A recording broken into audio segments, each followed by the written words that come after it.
there's an old saying, people don't care how much you know until they know how much you care. And if you don't show that you care, are you doing anything to build up the kingdom? You just have to look around you.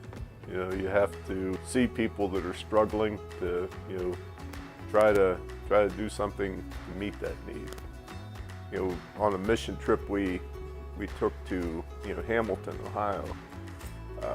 There was a lady there that she didn't have the ability to, do the projects we did.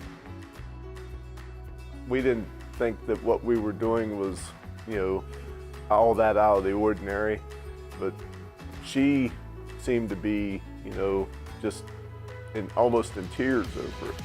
What we do is for a purpose. It's not for gain or not for any kind of recognition, but it's building up the kingdom. It's for a purpose.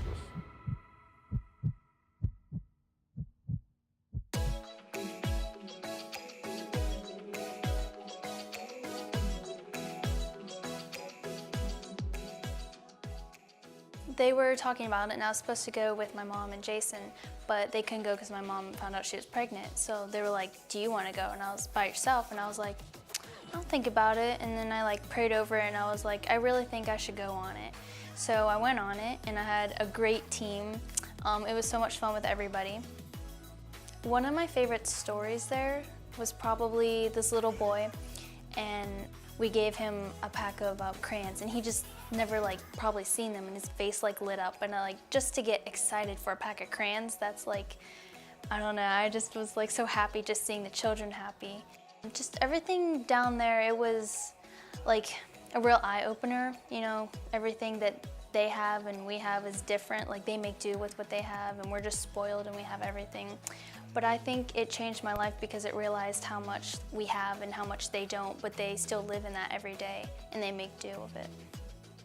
I feel like missions is something that God's calling me to because I like going places and different places and talking about God.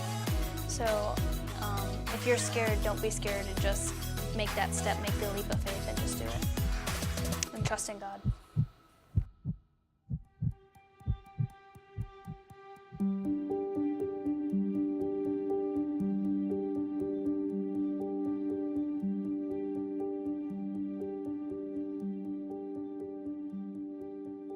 When Christ said, go and make disciples of all nations, we are giving out, but they're pouring into us. When I talk to Sister Belle, and then I know she's praying for me. When I talk to the girls, we give so little to them. We give them a little monetary, we take them shopping and all that, but they're so grateful. They pour into us, and then to watch how God works. Here we went and visited the village of Novo, and now we're teaching Bible conferences there, and now we're expanding to Chippewa. 2 years ago, when Padua came forward and said, I want to be baptized in a completely Buddhist village.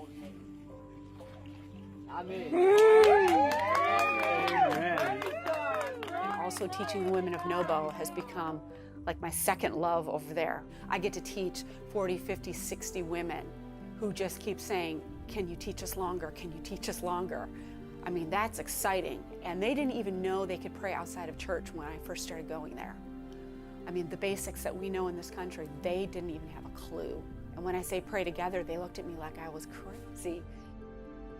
I mean, we've gone from teaching them basics about, yes, you can pray, to about the armor of God. That's pretty cool. Really cool.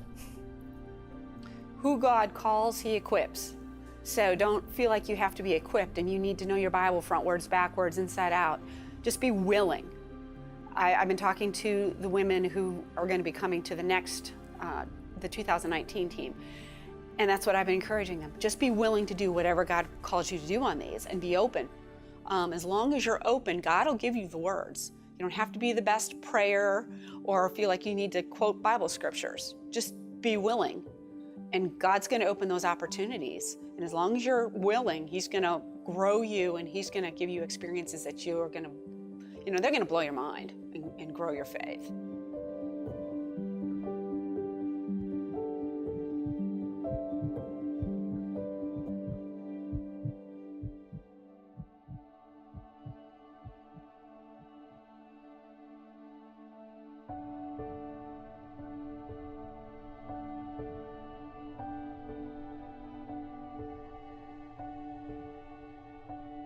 my first mission trip was whenever we went to where they had the tornado out there, and we had expectations of going out there. We had a trailer load of stuff. You know, we figured that we would go out there, and we knew some churches. We knew that there were some organizations that were helping, and originally we were planning on going out there and giving them the stuff that we had.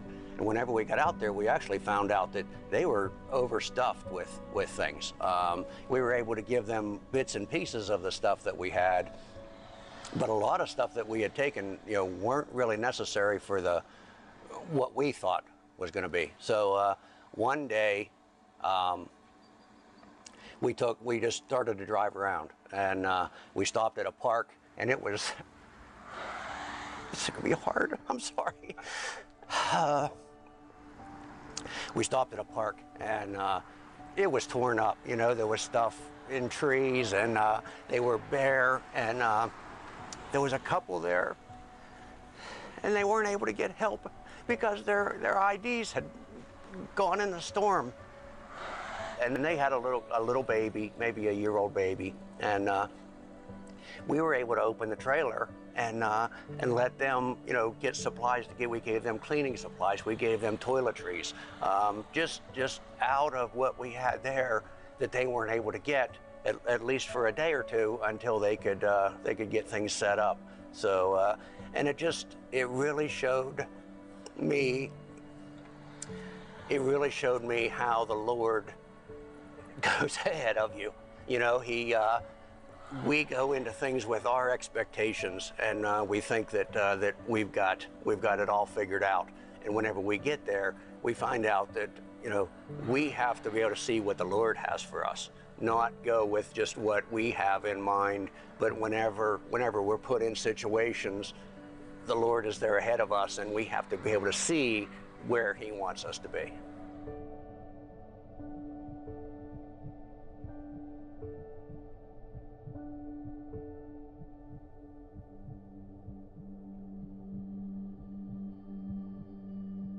Churches like Crossroads can get involved. We send teams. One of the biggest things that even the people that we work with tell us is the biggest thing that you bring us is encouragement. The fact that we're not forgotten. God can use you. God has put gifts in you. God has a purpose for you. I love seeing new people go on these mission trips because I see their lives change. They have always went with us with a heart to serve, with a heart to be a blessing, but inevitably the report coming back is they always say, I've been more blessed and I've been given more than what I gave. I've seen people at Crossroads just grow in their faith. Missions is the heartbeat of the Father. The last thing that Jesus said was to go into all the world and make disciples. We're doing that at Crossroads. We're doing that. The theme of our dinner is enter into the Father's heartbeat. And we enter in when we're doing what Jesus has called us to do. It's literally, that's the heartbeat of the Father. From the Old Testament when He told Abraham, you know, I'm going to bless you so you can be a blessing to the nations. You don't get saved and keep it. You get saved to give it. And we literally change the nations when we do that.